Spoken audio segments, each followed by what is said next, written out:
안녕하세요 여러분, 세상돌아보기입니다. 예, 오늘은 25년 7월 1일이고 화요일입니다. 자, 오늘 국방론편 꼭지로 하나 골랐습니다. 최근에 한 10일 됐나요? 네, 그 6월 20일이니까 한 10일 전이네요. 충남급의 2번 함이 경북함이 이제 진수가 됐어요. 그래서 뭐 사실은 충남급하고 똑같은 함정이니까 별로 뭐 새로울 건 없지만 여기저기서 국가기관에서도 난 걸 봤습니다. 예, 뭐 소개하는 거 여러 가지 측면에서 충남급 때만큼 매력적이진 않았어요, 내용이. 그래서 다분히 아마 이제 방사청 입장에서 뭐라고 할까, 새로운 정부의 등장과 맞물려서 예상치 못하게 이렇게 등판한 거잖아요, 새로운 정부가.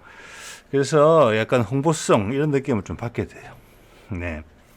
그래서 저는 뭐 별로 재미가 없었기 때문에 이번에 새로 제가 확인한 부분하고 그 전부터 여러 번 주장해왔던 내용을 비밀이라는 이름으로 여러분한테 한번 말씀을 드려볼게요. 이게 핵심이에요. 예. 알면서도 말을 안 하는 건지 뭐 정부기관이 이해가 되고 바깥의 전문가분들도 이 점은 참고하셔야 될 것 같아요. 의외로 많은 것을 시사해요. 그리고 제가 두 번째 부분은 함은 같지만 충남급 대와는 상황이 다르다. 경북함은. 그것을 제조한 곳의 특징을 봤을 때 전혀 우리가 이렇게 알고 있는 한화와 현대중공업이 아니거든요. 왜 그랬을까? 자, 이런 부분 좀 말씀드려 볼게요. 자, 진수식 6월 20일. 여기가 경남 고성입니다. 고성. 예. 자, 이렇게 됐고, 이게 이제 진수를 했고, 1년간 이제 시험 운행을 해서, 뭐, 이런 문제 발생한 걸 보완하고, 그렇게 해서 해군에 넘기는 건데, 해군에 넘기는 게 지금 26년 6월로 돼 있어요. 그래서 보통 1년 정도 시험 운행을 하고, 인도가 된다. 여기 보시면은 잘 보실지 모르겠는데, 세 군데 기관이 진수식에 호스트로 되어 있어요. 방위사업청, 대한민국 해군, SK 오션 플랜트. SK 오션 플랜트는 이렇게 군함을 건조하는 게 처음인 것 같습니다. 과거 이제 다른 업체를 인수해서 하는 것 같은데, 그래서 이 부분이 또 상당히 여러 가지를 시사한다. 언론에서 뭐 설레발을 떨어서 뭐 걱정이 되니 안 되니 뭐 어찌 될지 모르겠다, 뭐 트럼프가 이상하다, 이런 부분들을 한 번에 불식시킬 수 있는, 밑바닥을 도도하게 흐르고 있는 실체적 사실에 대해서 이야기를 해주고 있다고 봅니다. 자,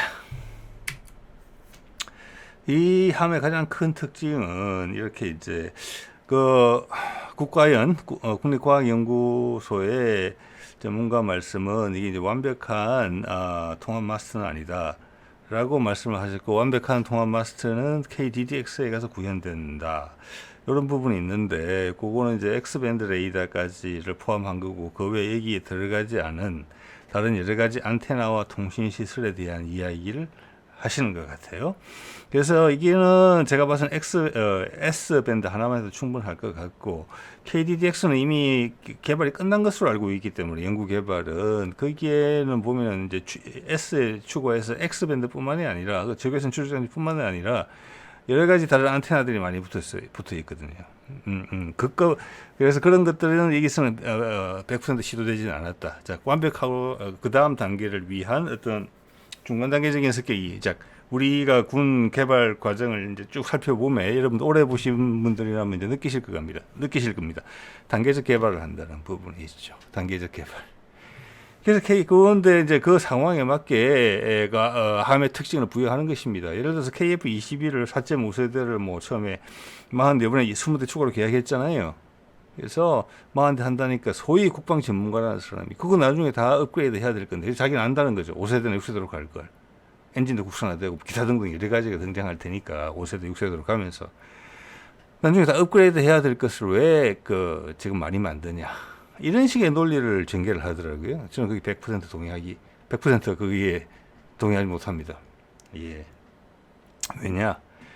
4.5세대를 만들어 가지고 업체한테 돈을 좀 풀어야 됩니다. 그래서 그 다음 단계로 가는 것입니다. 그리고 그리고 향후 미래 전투기의 공중전의 시장이 미국의 예를 보십시오. 지금 새로운 전투기 6세대 개발한다 그러는데 2030년까지 그러면 지금 주력을 띄고 있는 F-16이나 F-15EX 걔들이 다 없어지겠습니까? 아닙니다. 역할이 다 다른 것입니다. 4.5세도 필요하고 5세대, 6세대로 가면 비싸지잖아요. 그래서 이렇게 이제 수직화 시켜서 최소한 하이 로우급으로 한다는 거잖아요. 자, 그러면 지금 제가 봐서는 우리 그 FA50을 추가 양산에 대한 이야기를 제가 들어본 바는 없어요. 그러면은 그리고 이제 제공호하고 팬텀기 이런 것들이 이제 도태되는데 심지어는 FA50만도 수출용으로 좀 이야기가 나오지 국내에서 더 이상 생산 이야기가 없는 걸로 봐서는 이제 생산되는 초기 분량의 4.5세대 KF-21은 지금 FA50을 대체할 수도 있겠다. 그리고 제공호와 팬텀기 대체할 수 있다. 거기에다 갑자기 뜬금없이 F-35를 밀어넣은 게 윤석열 정부고 그 건물이 외국인들이었죠. 그래서 계속 취소해야 된다고 제가 이제 주장을 하고 있는 거고 초기 분량부터 분량 없이 잘 쓸 수 있으면 그냥 아주 100점짜리 답안지가 되는 것입니다. 미국 같은 경우는 F-35 초기분 몇백 대를 지금 전투용으로 못 쓰고 있어요. 네, 자, 그 정도 말씀을 드리고 그럼 이런 위상 배열 레이더, 사면 고정 레이더가 들어간 것은 대공 방어력과 추적력이 엄청나게 좋아졌다는 거다. 이게 다 A사잖아요. 최신 A사 기술입니다. 최고급 A사 기술이에요. 그런데 사정거리 20km밖에 안 되는 해공을 싣는다고요?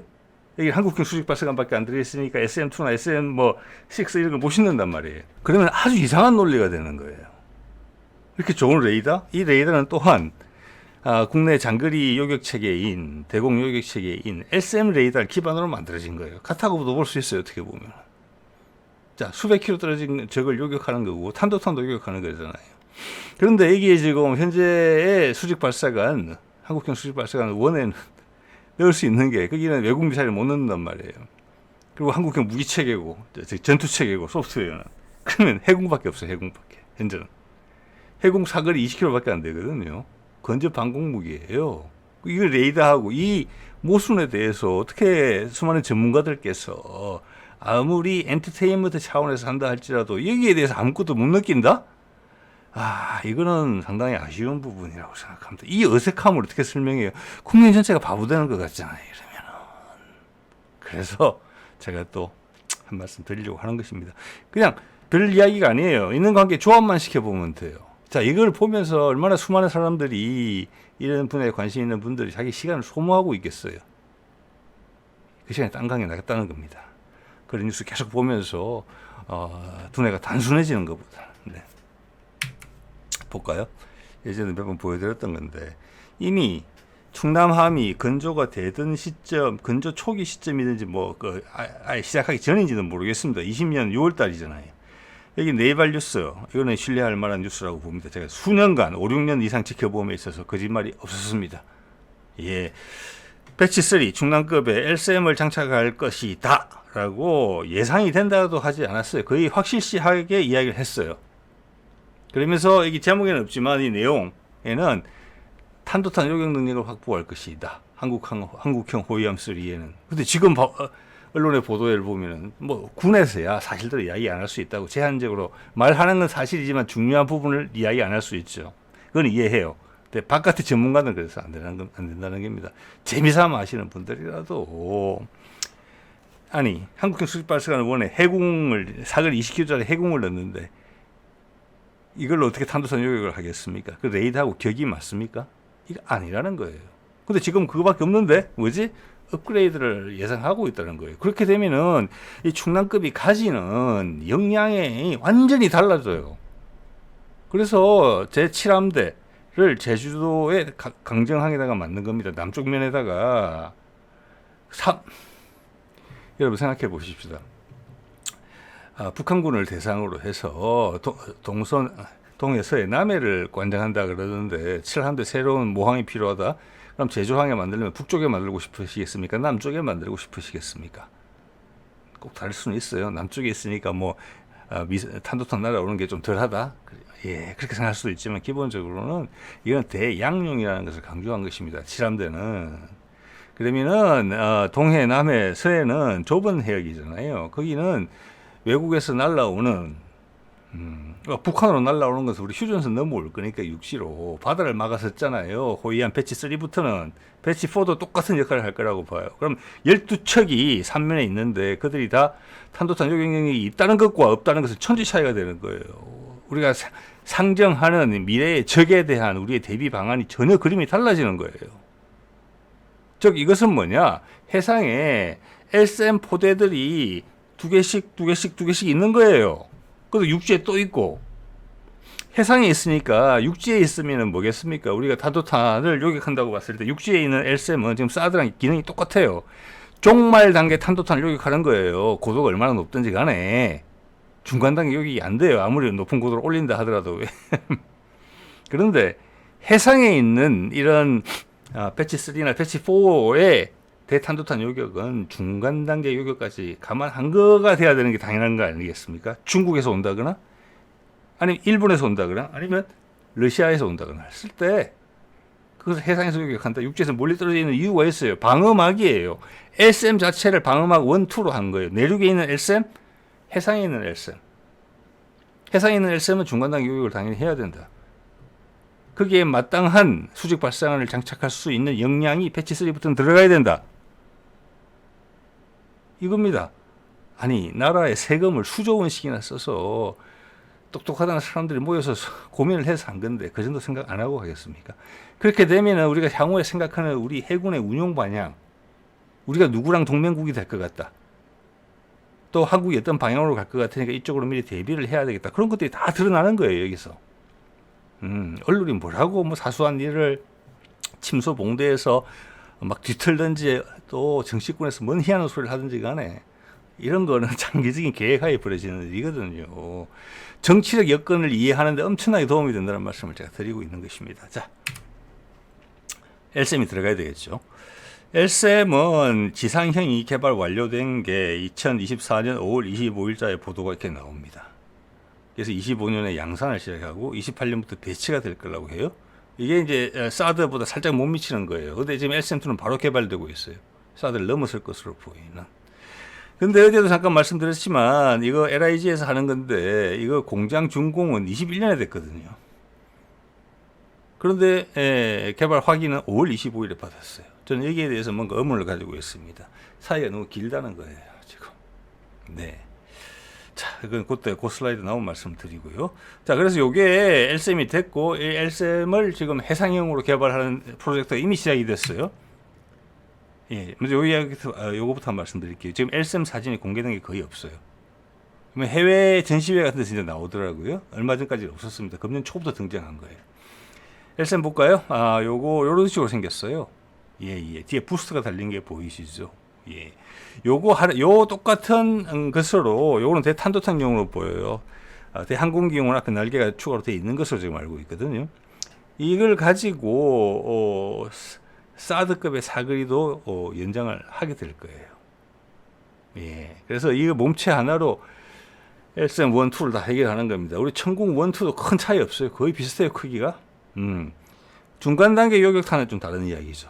출력이 많이 필요하죠. 몇백 킬로 올라가야 되니까. 그것도 지금 하고 있는 것 같아요. 네. 이게 보이시죠? LSM2 개발 중이다. 28년 완료 예상이에요. LSM1이 25년에 완료됐거든요.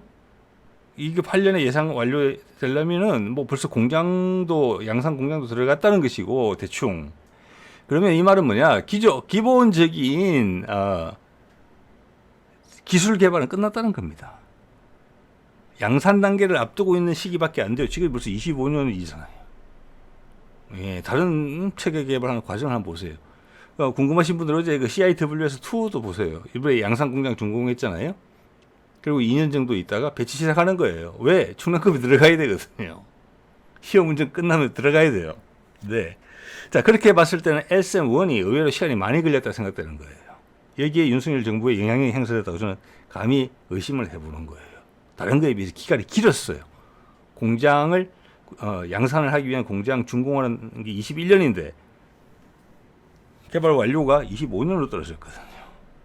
예, 이거 엄청나게 힘든 시간이 있었다는 걸 의미하는 것입니다. 그리고 그 시간에 아예 LSM2까지 다 개발한 거예요. 그러니까 SM2 개발이 28년 완료가 되는 거예요. 많은 것이 중첩됐다는 것이고 SM1이 끝났을 시간을 지나서 늘어졌다. 무슨 이유에서인가. 이렇게 짐작을 한다는 것입니다. 보시죠. 이종섭이죠. 예. 2022년 5월에 국방장관 청문회에서 나온 이야기입니다. 그때 사드를 더 사겠다고 이야기하고 당선됐어요. 윤석열이. 근데 사드는 이미 생산량이 다 됐다. 그 이야기를 물은 겁니다. 예. 그리고 또 이제 군 출신 국회의원들이 물었어요. 아니 우리 개발하고 있는 LSM도 사드랑 동급 이상의 무기인데 왜 LSM을 언급하지 않느냐 대답을 하지 않았습니다. 거기에 대해서. 사드가 살 수가 없다 하면은 이스라엘의 에로우3 같은 미사일도 있죠. 이렇게 이야기를 했어요. LSM은 절대 안 된다는 겁니다. 올라올 때 이미 정리가 끝났어요. 이걸 외국 미사일을 산다는 것으로. F-35랑 똑같은 그림이고 과거 송영무가 개발이 끝난 역시 양산 준비가 끝난 천궁을 갖다가 양산을 못하게 하려고 했던 거랑 똑같아요. 문재인 때 송영무 국방장관 해군 참모총장 출신이죠. 똑같은 컨셉이에요. 이러면 이 검은머리 외국인들이 도대체 어디에까지 퍼져 있느냐 이거 한번 생각해 보셔야 돼요. 네. 자, LSM 체계 조립 점검장 준공. 어제는 CIW에서 점검장 보여드렸죠. 그거 하고 나서 한 2년 정도 있다가 지금 배치가 시작되는 것으로 보인단 말이에요. 그게 전 타당하다고 보여요. 이게 21년 6월 23일에 돼 있는데 개발 완료는 25년 5월이니까 4년이나 걸렸어요. 4년이나. 자, 이것은 피치 못할 사정이 있었다. 딜레이가 될 수밖에 없었던. 근데 연구 개발진은 강하게 밀어붙였다. 이걸 잃을 수도 있다는 생각을 분명히 했을 것이다. 그렇지만 계속 밀어붙였다. 그래서 아예 그냥 LSM2까지 개발했다. LSM2까지 개발한 시간까지 그 역산을 해보면 계획에 맞았다. 결과적으로는. 이렇게 볼 수 있는 거예요. 그렇지만 LSM1은 많이 늘어졌다. 그것은 이종석과 같은 생각이다. 어딘지 계속 뒤져봤다는 거죠. 뭐가 잘못된가, 이게 있는지, 이런 게 없는지, 뒤에 뭐 이렇게 부정 비리는 없는 건지, 그게 카이에서 온 강구영 사장이 했던 일이고, 다른 수많은 정부 출연 연구기관에서 문재인 정부 때 열심히 일을 한 것으로 보이는 기관들은 다 뒤졌다는 겁니다. 여기도 그랬으리라고 봅니다. 그걸 버텨냈다는 것이죠. 그리고 조금만 빈틈이 생기면 외국 미사일 사자 그랬겠죠. 네. 송영무는 천궁을 망가뜨리고 패트리엇을 더 사야 된다고 분명히 사주를 받았다고 봅니다. 예. 자, 그래서 여기 왼쪽에서 두 번째에 있는 양반이 그림상 한국과학연구소에서 이거 체계 개발 실무 책임을 맡은 분이신 것 같아요. 그래서 제가 왜 그런지 알게 됐느냐 하면은 23년 5월 30일 날 서해안에서 LSM 요격 시험을 처음으로 하게 됩니다. 제일 오른쪽에 있는 사람이 당시에 ADD 소장이고요. 제일 왼쪽이 초기 윤석열 때 초기 방사청장. 이 사람 뒤지면 많이 나올 거라고 봅니다. 이종섭. F-35 밀어붙일 때 희한한 일이 많이 있었거든요. 이때 목표를 명중시키고 성공을 합니다. 엄동환과 이종섭은 실망하는 기색이 역력했습니다. 그리고 오른쪽에 ADD 소장은 애처럼 좋아하더군요. 그리고 좀 전에 사진에 그 양산시설 준공 사진 왼쪽에 두 번째 팀장이 이야기를 했습니다. 이빨을 악물고 저는 이를 이야기했다고 생각합니다. 전혀 조금도 늦지 않게 계획대로 하겠다. 너희들이 우리를 망가뜨리려고 노력했지만 많이 늦어졌지만 혹시나 실수가 있을까 열심히 찾고 있지만 한 번의 실수도 용납하지 않았다는 것을 느끼는 그런 눈빛이었어요. 자, 그래서 LSM2까지 그냥 강력하게 밀어붙이고 결국은 LSM2 포함해서 시간 손실은 없는 것이다. 예전에 처음에 계획 세웠던 것으로. 자, 이래서 더 이상 사드 이야기나 에로 이야기가 들어간 겁니다. 이때. 네. 자, 그리고 이런 일도 있었죠. 해군 참모총장이 바다의 사드 SM3를 도입해야 된다. 자, 이런 부분은 이제 미국 MD에 들어간다, 미사일 디펜스 시스템에 들어간다. 이거는 북한 미사일을 미국을 위해서 막아준다는 컨셉이에요. 미국도 처음에 이런 것을 많이 요구했던 적이 있었지만 결과적으로는 문재인이 버텨내서 우리는 해군력으로 해서 우리 미사일을 우리가 지키고 너희도 우리한테 잘 보이면 너희도 지켜줄게 알아서. 우리도 지키고. 자, 이러면서 인도태평양 전략에 한국 해군의 방점이 찍히고 일본 해상자위대가 밀려난 것입니다. 여기에 일본이 분노했다는 거예요. 아베가. 기시다가 그걸 뒤집으려고 그랬죠. 윤석열과 손을 잡고. 윤석열이 바보같이 일 처리해서 다 망가졌죠. 미국이 다시 손을 댔다고 생각하는 겁니다. 저는 그래서 자민당이 지금 공경에 처한 것이 이 시반은 고개를 떨구고 이제는 포기했죠. 제가 보기엔 그렇습니다. 틈만 나면 SM3 도입해야 된다. 이야기를 했었죠. 이 사람은 엄현성, 이 사람은 박근혜 때 임명돼서 문재인 초반 정도까지 했던 사람이에요. 그때 이야기를 한 겁니다. 이런 식으로. 틈이 날 때마다. 이때도 미국하고 박근혜가 엄청 사이가 안 좋을 때예요. 예. 그래서 미국이 박근혜의 충성을 확인하는 용도로서 미국제 무기의 수용을 강력히 요구했던 그런 저는 분위기가 있었다고 봅니다. 그런데 내부에서 크게 저항하는 세력이 있었다는 겁니다. 그게 누굽니까? ADD 포함해서 우리가 개발 계획이 다 있고 잘 되고 있는데 그걸 어떻게 갈아엎으려고 그러냐? 그러면 우리 외국인들 절대 포기하지 않는다. 이종섭 하는 거 보십시오. 예, 송영무 하는 거 보십시오. 이건 대접전이라고 보셔야 돼요. 이런 사람들이 속가내야 되겠죠. 조금씩. 자, 송영무. 천궁2였네요. 천궁1도 아니고. 자, 천궁2의 양산을 못하게 했으면 지금 LCM은 없었을 겁니다. 단계적 개발이기 때문에. 자, 그러면은 KF-21 양산, 4.5세대 양산을 많이 산다고 하는 거 살 필요 없다. 향후 5세대, 6세대 넘어가는데. 그 말은 뭐냐면은 하지 말자는 이야기예요. 갑자기 FA50 만들던 회사가 KF-21을 5세대, 6세대로 바로 만들자라는 이야기예요. 말이 안 되는 거잖아요, 그거는. 그러면 외국고 사자는 이야기예요. 결과적으로는 그렇게 핑계 대면서 KF-21이 그렇게 완벽하게 개발됐음에도 불구하고 트집을 잡는 거예요. 4.5세대 개발하고 돈이 회전이 돼야죠. 그 다음 5세대 가고 6세대 가고 아까 말씀드렸잖아요. 4.5세대 쪽이 다 필요하다고. 그런데 국민들한테 지금 경북함 설명할 때처럼 그런 수많은 모순을 인지하지 못하게 덮어버리고 가잖아요. 그러니까 저 같은 사람이 되게 미울 수 있겠다는 생각이 드는 거죠. 그래야지 속이는데 사람들을. 잘 안 속잖아요 이제는. 네. 자, 그래서 이것도 보면 참 재밌는 게 24년 5월 25일에 LSM1이 개발 완료가 됐거든요. 근데 두 달 전에 LSM의 해상형 개발이 바로 계약이 됩니다. 즉 거의 다 준비가 됐었다는 거예요. 그걸로 밀어붙인 거예요. 왜? 계속 그 불리한 여건 속에 있었잖아요. 우리 개발진 업체하고 국방과학연구소는 윤석열 쪽에서는 계속 외국 미사일을 밀어넣을 수 있는 거리를 보고 있었고 거기다가는 아마 연구개발이나 이런 부분에서도 압박이 있었을 거예요. 조금의 실수 용납하지 않는 부분, 뭐 감사를 했든지 뒤졌든지 이런 것도 있었을 수 있다고 봅니다. 근데 그걸 물리치고 압축을 해냈고 결국은 계속 윤석열 세력이 떨어져 나갔다 이렇게 보는 거예요. 저는 기다렸다는 듯이 폭발적으로 뱉어낸 거죠. 30년까지 체계 개발 완료거든요. 이것은 이미 기술 다 있다는 겁니다. 예, 좀 있으면 공장 지으면 된다는 겁니다. 그리고 LSM1 쪽은 지상용은 LSM2로 지금 바로 연구가 상당 부분 진행이 된 거잖아요. 자, 이걸 해상용으로 만들 때 어려운 부분은 이거는 제가 관련자분들하고 말씀을 나누는 과정에서 제가 알게 된 것입니다. 어떻게 보면 되게 지극히 상식적이고 타당해요. 대탄도탄 요격용 미사일은 LSM에 거의 손댈 게 없다. 해상용으로 가는 데 있어서. 그죠? 똑같은 레이더에 뭐 쏘면 되는 건데 대항공기 유도탄은 좀 손을 대야 된다. 그게 왜냐? 이제는 대항공기 함정에서 대항공기 교육을 하게 되면은 어떤 새로운 육지에서는 잘 경험하기 어려운 새로운 도전이 등장하거든요. 저고도로 빠른 속도로 돌진해오는 미사일.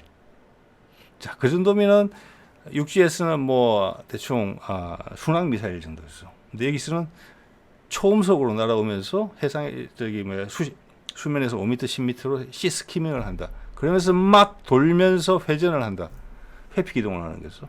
그걸 격추시키는 요구가 추가적으로 구현이 돼야 된다. 이게 타당한 이야기죠.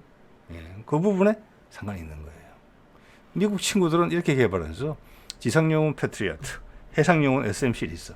엉망이 다 된 거 아닙니까? 그래가지고 이렇게 미사일 개발할 수 있는 나라가 이 세상에 어디도 없어요. 짧은 기간에. 자, 그래서 이것도 준비가 거의 다 끝났다. 그래서 지금 충남급의 배들은 이걸 기다리고 있다. 이렇게 보시면 될 것 같아요. 네. 자, 그래서 늘 드리는 말씀입니다만은 저 앞에 이게 경북 위에서 본 거예요. 이 사진이 딱 있더라고요. 저 앞에 있는 한국형 수직 발사관 두 세트, 즉 16개짜리 셀 저거는 뭐 해궁을 넣을 수도 있고 해궁은 다른 공간에 넣어도 됩니다, 사실은. 예, 그 전용 수직 발사관을 쓰면은 공간이 한 3m, 3m 정도 있으면 돼요. 그래서 요 뒤에 공간이 엄청나게 많이 남아 있잖아요. 앞에 공간에도 더 넣으려면 넣을 수 있을 거라고 봅니다. 수직 발사관 1은.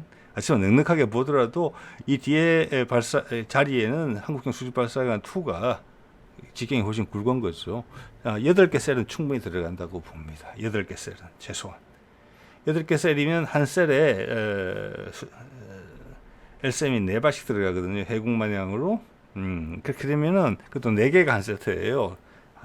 KVLS2는. 그러면 두 세트 4 곱하기 2 8개 각각이 4발씩 들어간다. LCM으로 넣으면 32발. 거기다가 중간단계 요격탄이 분명히 들어가 줘야 돼요. 몇 발은. 왜? 이건 해상에 있으니까 중간단계에서 요격할 필요가 있는 거잖아요. 자, 중간단계 요격탄 덩치가 크다. 네, 그거는 한 발씩 넣는다.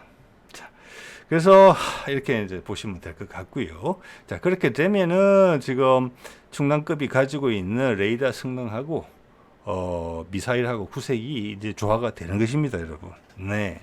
그래서 충남급이 지금 기다리고 있는 게 이제 LCM이 개발되기를 기다리고 있는 것이고 수직 발사관 자체는 지금 개발이 됐잖아요. 그 정조함에 뒤에 이제 실리고 있는 거고. 또 정조함과는 달리 여기는 한국형 근접방공무기 체계 CIWS-2가 장착될 예정이기 때문에 현재 비어져 있어요. 그래서 그것도 한 1, 2년 정도 되면 초도 생산 물량이 나올 것이다. 생산 시설도 이제 준공이 됐기 때문에 그렇게 짐작합니다. 그거 없이 몇 년간 배를 띄워놓을 수는 없다고 생각하거든요. 그리고 이제 한국형 수직발사관 2 같은 경우는 수직발사관 1보다 한 3m, 2m에서 3m 정도 길어요. 길이가. 그래서 이게 수직발사관 2가 들어갈 때는 단이 한 단계 더 높아져야 되는 게 아닌가, 2, 3m 정도는 저는 그렇게 짐작을 하고 있습니다. 그리고 저는 이제 대구급 자체가 업그레이드가 될 걸로 보고 있어요. 인천급은 좀 애매하죠. 대구급 8척이 있는데 이 보시면은 여기 마찬가지예요. 앞에 한국형 수직발사관 1 뒤에 공간이 넉넉하게 남아 있거든요. 제가 이 거리까지 걸어 넣었죠. 두 세트 들어간다고 한국형 수직발사관 2. 그러면은 그냥 대탄도탄이나 중간단계 요격탄을 제외한 일반적인 LCM이라면 32발 들어가고 중간단계 요격탄도 들어가리라고 봅니다. 대신 이거는 그렇게 되면은 이제 레이더 부분까지 업그레이드가 돼야 돼요. 예. 그러면 중간단계 요격은 빠질 수도 있어요. 함급에 맞춰서. 예. 그거는 이제 충남급이 전담을 하고 이거는 대공 방어력만 보완을 하고 일반적인 탄도탄 요격 정도는 되게 이렇게 레이더 업그레이드가 될 가능성이 높다. 이렇게 저는 짐작을 해요. 그렇게 되면은 대구급 8척에다가 배치 3 6척, 배치 4 6척 하면 63, 18에 20척의 호위함이 우리 1, 2, 3함대에 있게 돼요. 탄도탄 요격 가능한 호위함이. 엄청나죠? 우리 지상에만 하더라도 한반도 남쪽에 적절한 숫자의 포대, LCM 포대 숫자가 한 4개 정도거든요. 그만큼 사거리를 감안할 때 되는데 해상에 20개 포대가 떠 있다고 생각해 보세요. 그것도 뭐 섬에도 또 넣겠죠. 예를 들어서 뭐 울릉도나 뭐 제주도나 뭐 큰 섬에도 들어갈 가능성이 있는 거 아니겠습니까? 또 그러면은 우리의 해상에서 이 LCM 포대들이 20개가 돌아다닌다는 거예요. 그 외에 추가로 섬에도 있고 엄청난 방공 밀도예요. 이렇게 되면은 또 지상에도 있죠. 천궁도 있고. 예, 이건 우리가 생각하는 지금 방공 밀도는 뭐 이스라엘은 비교도 안 될 정도예요. 그렇게 생각하시면 딱 맞아요. 그리고 일단 유사시에는 한반도 북쪽도 다 방어해 줄 수 있다. 왜? 워낙 배가 많으니까 지금. 예, 20척의 포대가 있는 거잖아요. LCM 포대가. 7함대는 대양해군으로 아예 빼놓는다고 하더라도 자, 그래서 저는 역할 구분은 분명하다. 칠함대 사령부 항모 가지고 원자력 추진 공격 잠수함 가지게 됐을 때 이 한반도 해역 동해서해 남면 안 들어온다. 그건 호위함만 가지고도 충분하다. 지금 FFX4도 곧 들어갈 거예요, 생산이. 그러면 30대 초반 되면 진짜 숨석이 있는 거예요, 거기에. 예. KDDX는 그 큰 고래는 이렇게 와서 움직일 공간이 아니다. 이렇게 돼 있는 것이고, 저는 그런 느낌을 전달드리고 싶은 것입니다. 예. 우리의 방공 밀도가 얼마나 높게 될지. 이 대구급 하나, 충남급 한 척, 앞으로 건조될 네 번째 배치, 여기가 각각 SM4대다. 이렇게 보시면 딱 맞아요. 움직이는 SM4대. 예. 자, 이게 경북함의 앞에서 잡힌 사진인데, 저 보시면 병사가 서 있고, 그 봤을 때 이미 이 높이 자체가 한 2m 정도 단위 올라가 있는 거거든요. 그래서 뒤에 그 한국형 수직발사관 2가 들어가면 여기서 단위 또 1, 2m 정도로 높아져야 되지 않느냐 이렇게 본다는 것입니다. 뒤쪽으로 그걸 감안한 디자인이다. 그걸 제가 주장하고 있는 것이고요. 자, 이 부분은 이미 이제 정조대항함을 만들 때도 한국형 수직발사관 1이나 MK41을 넣는다고 전제를 했으면 전혀 필요 없는 톡 튀어나오는 구조물을 만들 이유가 없거든요. 전혀 필요가 없는데 여기 왼쪽에 보십시오. 세종함에는 납작해요. 그런데 정조대항함은 툭 튀어 올라왔거든요. 이것도 한 2, 3m 정도? 아까 저기 충남급, 대구급 보신 것처럼. 이건 뭐냐? 이건 바로 업그레이드 한다는 겁니다. 한국형 수직발사관 2 들어간다는 겁니다. 자, 이렇게 다 코디가 조정이 된 상태에서 설계가 반영이 됐고, 정조대항함 우리가 간절히 바라던 함정은 아니었다. 사실 이 순서에 KDDX가 바로 들어갔었어야 되는데 좀 애매한 함정이다. 저는 그렇게 본다는 거예요. 지금 여기도 폐사 방식의 레이더가 들어가는데 충남급에는 바로 A사 방식의 국산 S밴드가 들어가잖아요. 더 나은 미사일을 발사하게 될 거예요. 그리고 레이더 성능도 충남급이 더 좋을 거예요. 자, 그거 뭐 그런 이야기를 말씀드린 내용 앞에 많이 있으니까 링크를 걸어놓도록 하겠습니다. 자, 이걸 한번 볼게요. 이게 지금 금년 1월에 중동에서 이제 공개가 막 되기 시작한 건데, 이런 미사일을 LSM이라고 걸었어요. 한화에서. 여기 보시면 이 미사일은 앞서 보셨던 LSM 미사일에다가 뒤에 부스트를 크게 다른 게 아닙니다. 예, 이거는 1단, 2단 자체도 더 두꺼워요. 아까 우리 LSM은 2단하고 1단이 두께가 거의 같았거든요. 그리고 비율도 달라요. 1단과 2단, 2단과 3단 사이 비율도 달라요. 그래서 뒤에 부스트만 추가로 다른 미사일이 아니에요, 이거는 LSM2도 아니에요. 자, 우리가 사드의 최적을 알고 있거든요. 뭐 예를 들어서 뭐 고도 뭐 100km, 뭐 100몇십까지 올라간다는 게, 지금 LSM1은 그게 아니에요. 단계적 개발을 하고 있으니까. 근데 LSM2는 사드 이상이 될 거예요. 그런데 지금 LSM의 크기도 이미 사드급 능력을 낼 수 있는 덩치예요. 예, 그래서 LSM1과 LSM2는 체력 차이가 거의 없을 것이라는 것이 제 생각입니다. 천궁1하고 천궁2하고의 차이 정도 나면 나겠죠. 거의 같은 미사일이잖아요. 크기가 같은 발사관에서 발사하고, 그리고 LSM-8 보면 발사대 차량이 두 개가 보이는데 앞쪽에 보이는 것은 천궁 발사대랑 똑같아요. 8발짜리. 저건 뭐냐? LSM이 좀 커지긴 했으나 천궁 발사관에 남아있는 유효 공간에 들어간다.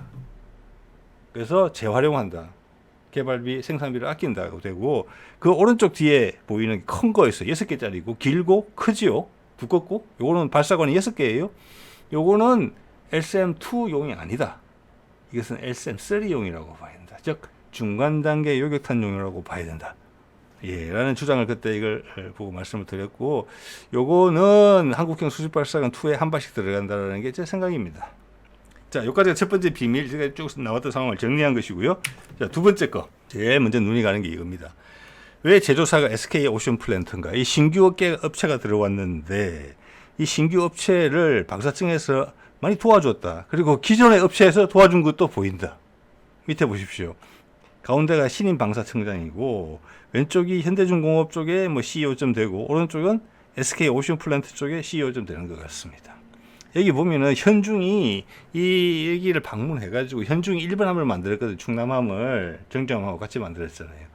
그 기술을 SK한테 가르쳐줬다고 나와 있어요.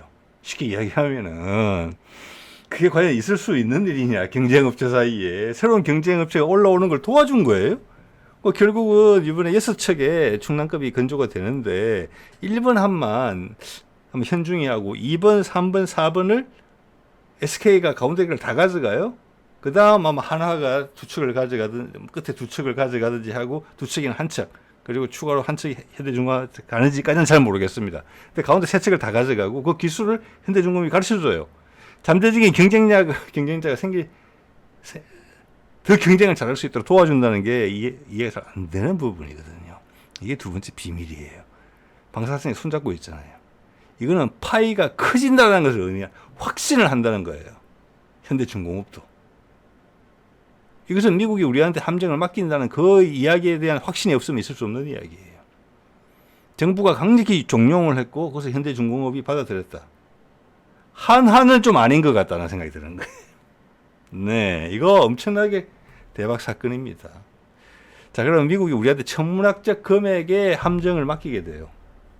여기에는 뭐 한국 전쟁, 코리아 리스크 이런 거 없어요.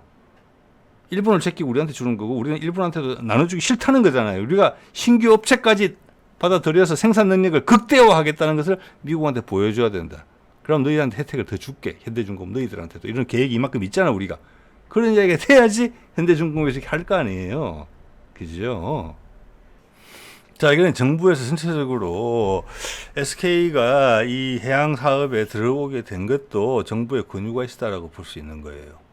자, 그만큼 우리가 미국이 우리한테 배를 맡긴다는 것에 대해서는 확신이 있었다는 겁니다. 그게 뭐 관세 문제가 어떻고 뭐 트럼프가 변덕이 심해서 어찌될지 모르겠다 이런 게 아니라는 거예요. 이건 100% 간다는 거예요.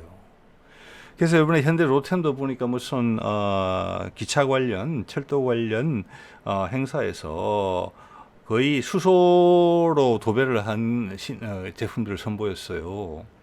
그리고 현대자동차가 울산에다가 수소차 전용 공장을 또 짓잖아요. 그리고 수소 발전소가 처음으로 좀 가동되기 시작했습니다. 그것은 그 수소는 뭐 다른 수소가 아니라 현재 수소가 가장 많이 생산되는 방식이 다른 공장에서 작업하는 과정에 부산물로 나오는 경우가 많거든요. 그걸 이용해서 수소 발전소를 실험적으로 운용하는 거예요. 자, 이건 간다는 거예요, 수소가. 그게 대한 확신이 있고 이 세상 어디보다 우리가 움직임이 빠르고 유럽이 몇 군데 시작한 적이 있었지만 우리가 본격적으로 밀어붙이기 시작하면 생산력과 추진력에서 유럽이 우리를 이길 수가 없어요. 미국은 움직임도 없어요. 그건 뭐냐? 이 생산 기지가 한국으로 된다. 미국은 자본 투자와 기술 투자를 할 수 있다. 즉 에너지의 표준이 넘어간다. 미국이 다 하겠다. 유럽을 믿고 중국과 경쟁한다. 그러면 전기차처럼 2, 3년 있으면 금방 따라잡힌다는 뜻이에요. 그래서 다 읽어주는 거예요.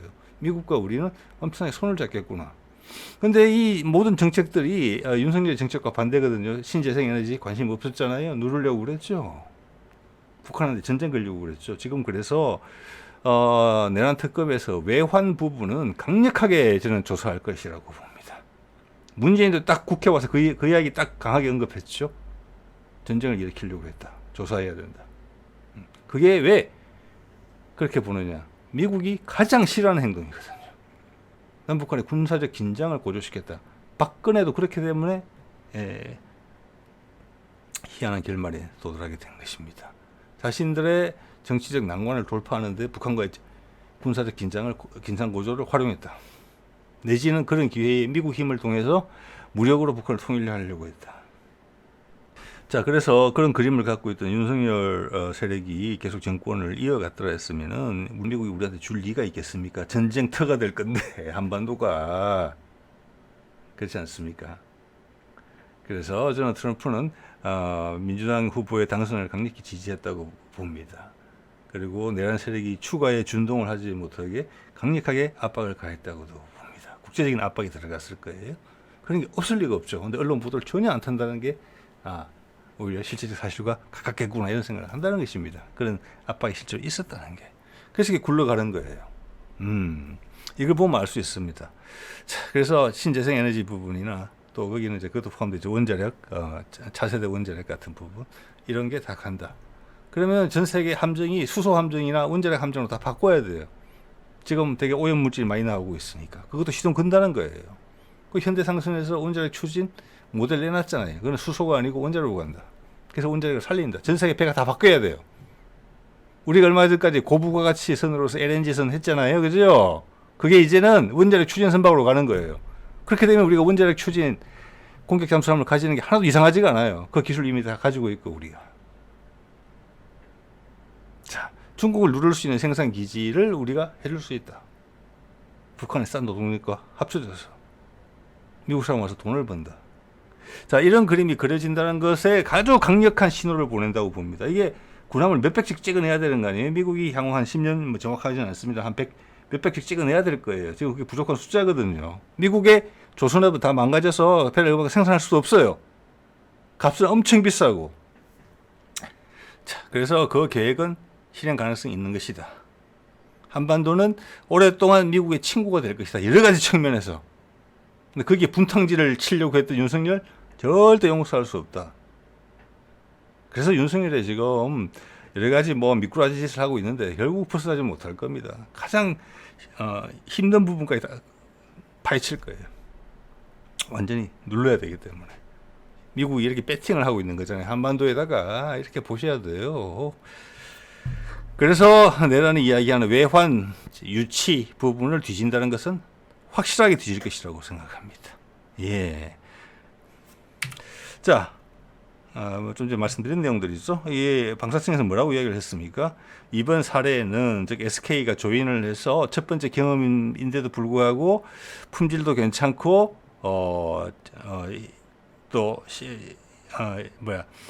그 시간도 지키면서 배를 잘 건조해냈다.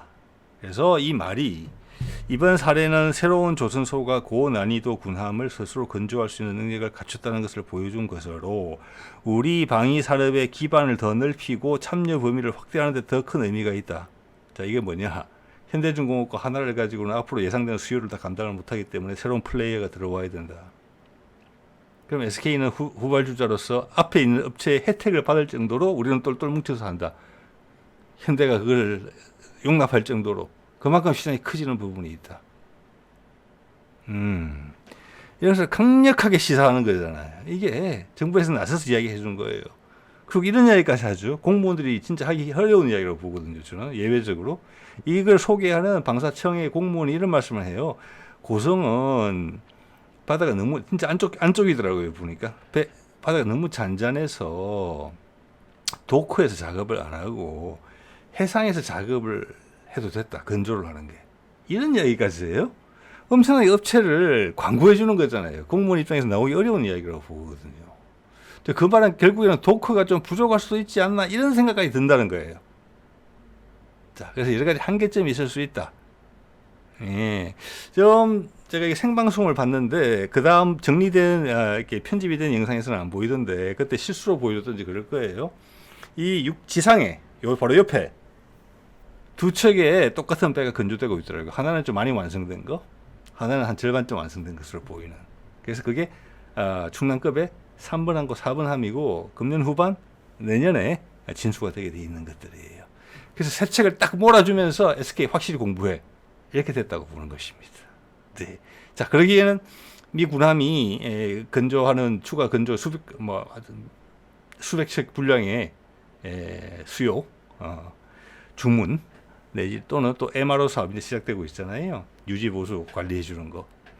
그게 우리한테 떨어진다는 것에 대해서 정부뿐만이 아니라 업계도 거의 확신하고 있다. 자, 이런 부분에서 우리의 입장이, 우리의 포지션이 미국에 대해서 이 정도인데 제가 가끔 말씀드리지 않습니까? 우리 관세 문제 걱정 안 해도 된다고. 미국이 우리 눈치를 봐야 된다고. 우리 업계가 경쟁력을 가져야지 이런 부분에서 미국이 같이 사는 거거든요. 다원화 사회로 가면서 중국의 독주를 억제할 수 있어요. 경제적으로. 달러도 살고. 그런데 한국한테 무리한 관세를 주겠습니까? 조선업에다가 무리한 관세 치겠습니까? 뭐 특혜를 준다고 말할 수 있지만 다른 신산업 분야도 마찬가지예요. 여기는 혜택을 주게 될 것입니다. 그래서 우리는 신용하는 거예요. 지금 특혜 관세를 가지고 만지작거리는 것은 길들이기 하는 거거든요. 결국 목표는 중국이에요. 우리는 혜택을 받을 겁니다. 상대적으로. 네. 그런데 코리아 리스크가 있다. 이런데 뭐 배를 1, 2년 만에 다 건조해서 다 배달해 주는 것도 아니고 최소한 10년 이상은 계속 만들어야 되는 부분이잖아요. 그래서 SK까지 나서는 거잖아요. 정부가 주선해서.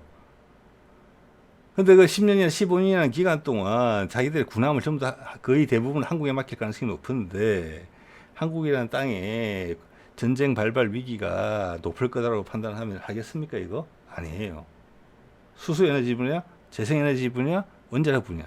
한국의 안보는 엄청나게 중요하고 이번에 윤석열이 내란을 발생시키고 거기서 응당한 조사를 받고 처벌을 받는 요 단계로 넘어간다는 것이 큰 고비를 넘어섰다 이렇게 볼 수 있는 거예요. 크게 미국의 이해관계가 연결되어 있다고 보시면 되는 거예요. 암묵적으로 이재명 정부가 탄생할 수 있게 많이 도와줬다. 왜? 윤석열 세력과 그 추종자들은 이런 그림을 그려줄 수가 없으니까. 그리고 이 많은 큰 그림들은 문재인 때 만들어졌던 그림이 이제 현실화되고 있는 거거든요. 그 사이에 노심초사했을 미국의 입장을 한번 생각해 보세요. 거꾸로. 트럼프 머리에 식은땀이 났겠습니까? 안 났겠습니까? 저는 났다고 봅니다. 예, 윤석열이 한참 준동할 때는. 자, 이것이 제가 말씀드린 두 번째 비밀입니다. 예, 큰 스케일의 것을 장기적으로 한국과 미국 간의 어떤 새로운 동맹관계의 정립이라는 부분이 어떻게 구현되고 있는지, 미국이 우리한테 배팅을 했다는 거, 할 수밖에 없다는 거, 우리의 준비는 완벽했다는 거, 그것을 미국이 인정했기 때문에 간다는 거. 그렇게 옮겨가는 게 싫어서 나한테는 반드시 전쟁이 필요하다고 생각하는 밀리고 구석까지 밀렸던 그 세력들, 뒤에는 친일파 세력들이 있죠. 예, 그들이 일본과 손을 잡고 마지막 뒤집기를 시도했지만 실패했다. 큰 고비점이 넘어갔다.